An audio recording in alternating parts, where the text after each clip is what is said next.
స్థానిక సంస్థల ఎన్నికల్లో బీసీలకు 42% రిజర్వేషన్లపైన ఢిల్లీలోనే తేల్చుకోవాలని మంత్రివర్గం నిర్ణయించింది. ఇందుకోసం సీఎం, మంత్రులు, కాంగ్రెస్ పార్టీకి చెందిన ఎమ్మెల్యేలు, ఎంపీలందరూ కూడా ఆగస్టు 5, 6, 7 తేదీలో ఢిల్లీకి తరలి వెళ్లాలని తీర్మానించింది.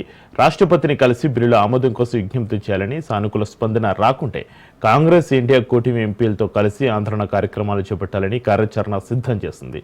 స్థానిక సంస్థల ఎన్నికలు నిర్వహించాలని, బీసీలకు విద్య, ఉద్యోగాల్లో రిజర్వేషన్లు కల్పించాలని ప్రభుత్వం చిత్తశుద్ధితో ఉందని మంత్రులు పేర్కొన్నారు. శాసనసభలో బిల్లులకు మద్దతు తెలిపిన బీజేపీ నాయకులు ఇప్పుడు మొక్కలొడ్డుతున్నారని, కడుపులో కత్తులు పెట్టుకుని మాట్లాడుతున్నారని వారు విమర్శించారు. 3 రోజుల కార్యక్రమానికి రాష్ట్రం నుంచి మంత్రులు, కాంగ్రెస్ పార్టీకి చెందిన ఎంపీలు, ఎమ్మెల్యేలు, ఎమ్మెల్సీలందరూ కలిసి ఢిల్లీ వెళ్తామన్నారు.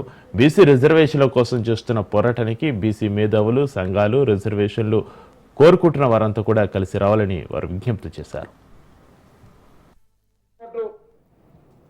ఎన్నికలు నిర్వహించాలే తేదీలను ప్రకటిస్తూ ఉంది. మరోవైపు కేంద్రం నుంచి రావాల్సిన బిల్లులు గ్రామ పంచాయతీల నిధులు పంచాయతీరాజ్ యాక్ట్ ప్రకారంగా రావడం లేదు. ఇటువంటి పరిస్థితుల్లో మా ప్రభుత్వం ఇచ్చిన మాటకు కట్టుబడి ఉండాలి.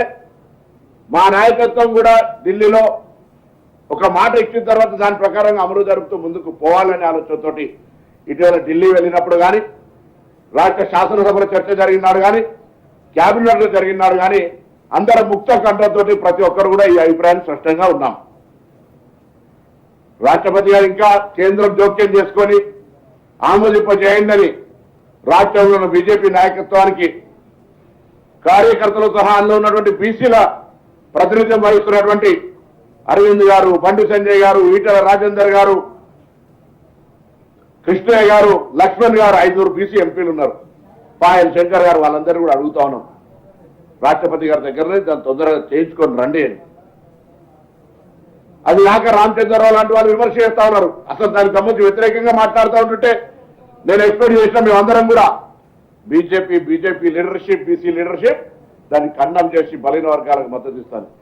గతంలో మేము కేశవరావు గారు 2 చేతులు ఇచ్చి దండం పెట్టినాడు. శ్రీహరి గారు, నేను, సురేఖక్క, మహేష్ గౌడ్ గారు అందరూ అనేక సందర్భాల్లో గౌరవ శాసనసభ్యులు, బలైన వర్గాలు, ఎంపీలు అందరం కూడా తెలంగాణలో ఆనాటి తెలంగాణ ఉద్యమం లాగా ఒక స్ఫూర్తిదాయకమైనటువంటి బలహీన వర్గాల